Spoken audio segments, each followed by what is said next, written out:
كتب عليكم الصيام كما كتب على الذين من قبلكم لعلكم تتقون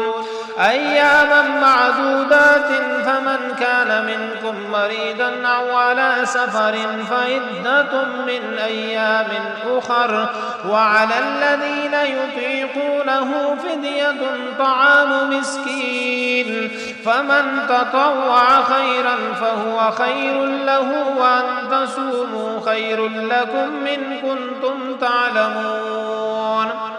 شهر رمضان الذي ينزل فيه القرآن هدى للناس وبينات من الهدى والفرقان فمن شهد منكم الشهر فليصمه ومن كان مريضا أو على سفر فعدة من أيام أخر